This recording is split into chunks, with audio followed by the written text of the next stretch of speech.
This is just a refund of your advertising. If you look at that page 102, they're trying to show you from a standpoint of the journal entry of how you're going to record the fact that somebody sent you back a check for an overpaid expense.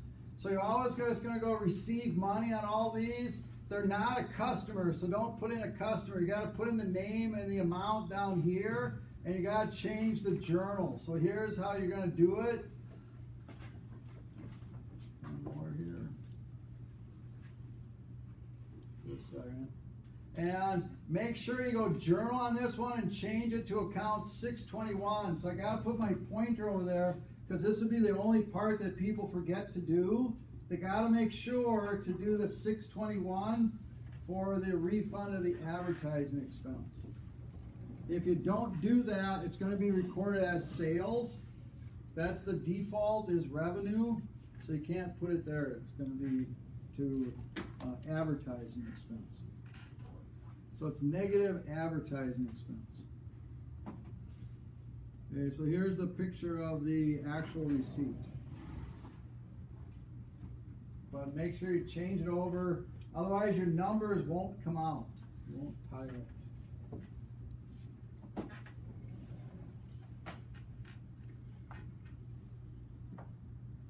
Okay on that one? Okay, then that's just a random cash receipt. This time, it's a payment from a customer that had previously purchased from you.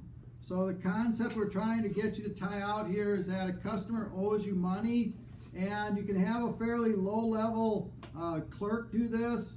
You're just going to go in and put in a customer. So whatever customer paid you, you'll pull down California Premium Beverage, for example. And I'm sorry, not that one. If I just do new there, 1 second. So task and receive money, and the customer that paid me Pacific Distribution owed us money. So then you're going to type in the amount and check pay before I done. One more second here, right, this one. Okay, so straightforward, you just pull down for the customer that owes you the money. You make sure their customer ID number shows up and that you check the fact that they paid you them the dollar amount that they said they did. You don't have to alter anything, it's just a cash receipt. The third one on the 19th, receive a purchase order with a payment. So I have a payment on page 105, a purchase order, and all I have to do is record the cash receipt from that. So I'll record the payment, the cash receipt. I'm going to go down in here for receiving money, and the last one on the 19th. So this time, don't run it through. Don't put it through as a customer. You're not going to put it through as a customer. You're just going to type in Sonoma Distributors, and you put in the quantity and the item. Put in the quantity and the item. So 24,186.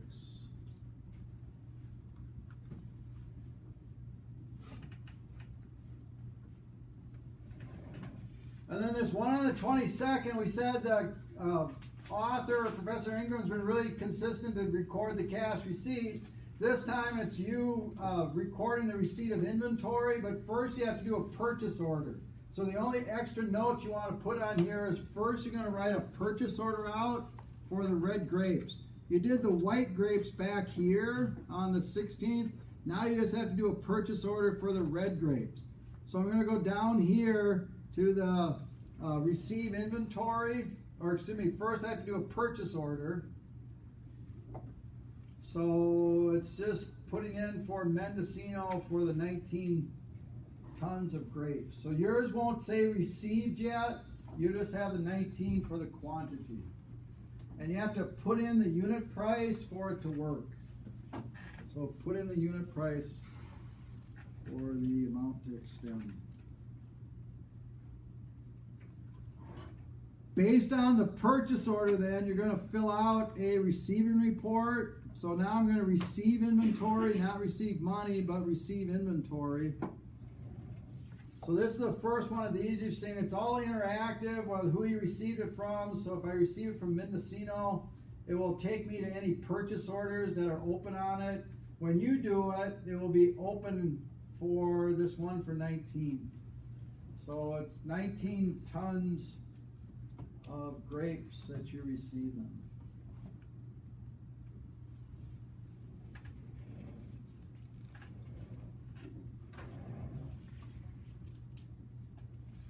Everybody got the 19 tons?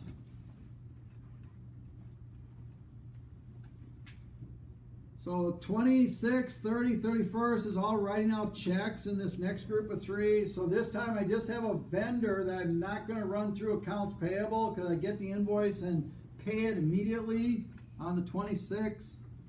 So if you just go through for payments, you just go down to tasks and don't do write checks, always going to do payments. And you don't have to put in Pacific Gas and Electric, pull it down as a customer or as a vendor. You're just going to put in the dollar amounts here. Not that one, this one. So here's what Pacific Gas and Electric should look like.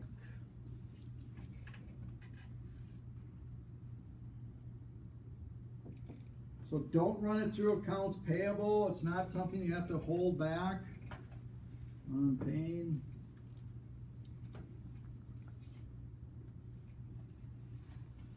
And then this one is $25,000 because it's $500, or excuse me, 500 shares times 49.2 or 0.20 cents per share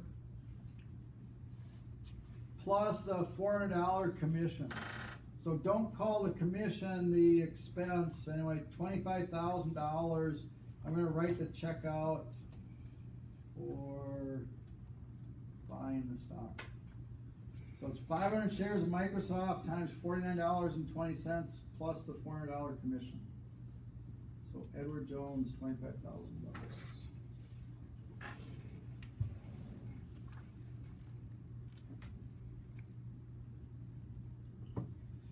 And then I ordered the inventory, I received the inventory, now I have to pay for it. So Mendocino Vineyards, to check to pay them off, I'm just going to go under payments. I can pull down for anyone new there, be just pulling anything I have from Mendocino. And it just shows I owe money to them. And this is what we want you to do then, is just check the box on how much I paid to them. So make sure on this one that you adjust the discount. The default on the discount should be the inventory. So take this picture first.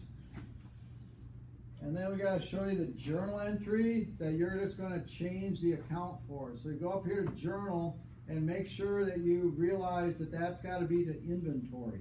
That should be your discount anyway, but just to validate that it should be the inventory then.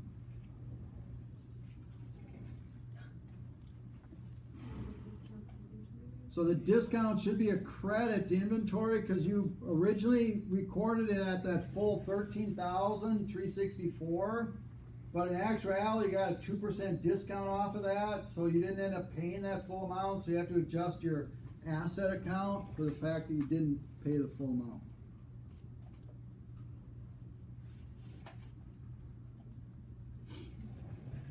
And then I receive a payment, so this is going back to the concept on the 19th, but this time you also get a discount. So what they're trying to show you in these last two is that you have transactions that you have discounts on. So on this one, you'd pull down for the customer, or excuse me, for the California Premium Beverage. They owe you this much, they paid for it within the discount period, so it should calculate the discount for you. So as long as you set it up, it should calculate the discount.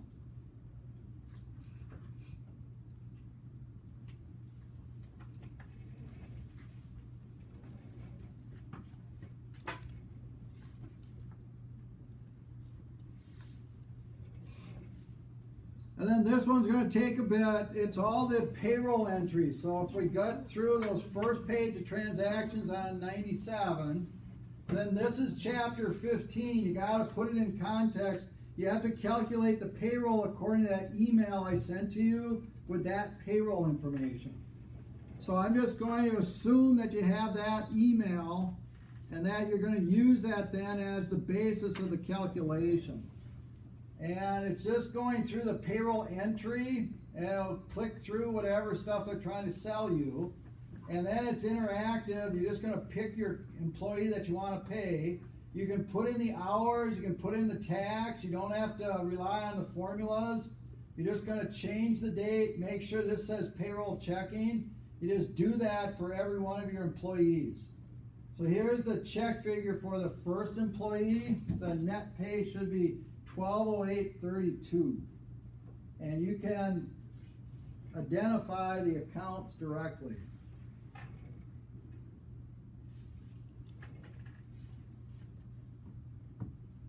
So we'll do 3 pictures on each one of these because you want to identify the accounts that you're going to utilize also.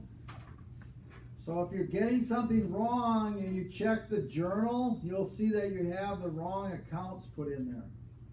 And then you can go under maintain and correct it. And here's the bottom that you want. So you have 4 employees, you got to put this through. So everybody make sure you get that $1208.32 for Thomas. And then here's the pay for Jose. Salaried person, doesn't matter what hours, but here's the detail of their pay then. And we just show you the journal here to help you out. So again, it's just these accounts.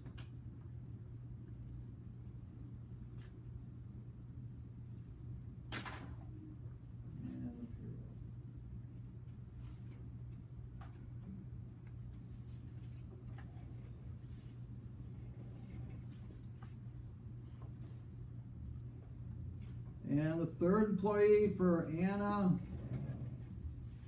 So gross pay, net or negatives over here.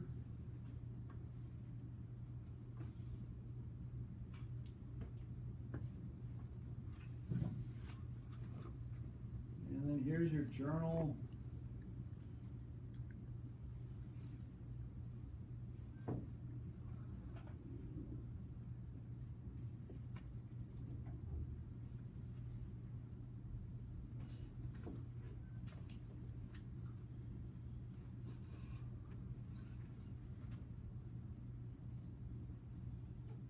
And your last employee for Robert. Again, we just put our pointer up there by the one.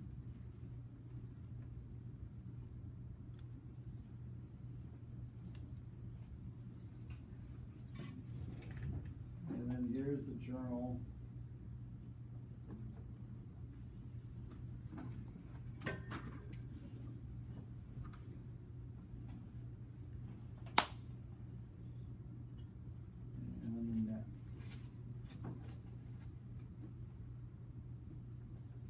The concept from chapter 15 is that when you write out a check, all these should come from a payroll checking account in case somebody forges or changes the check. So what you'll do is write a check from your regular checking account to the payroll checking account to cover the net pay. So this should be your net pay then, $59,604. Notice it's going from the general checking into the payroll checking. So $59,6405 is general checking into payroll checking.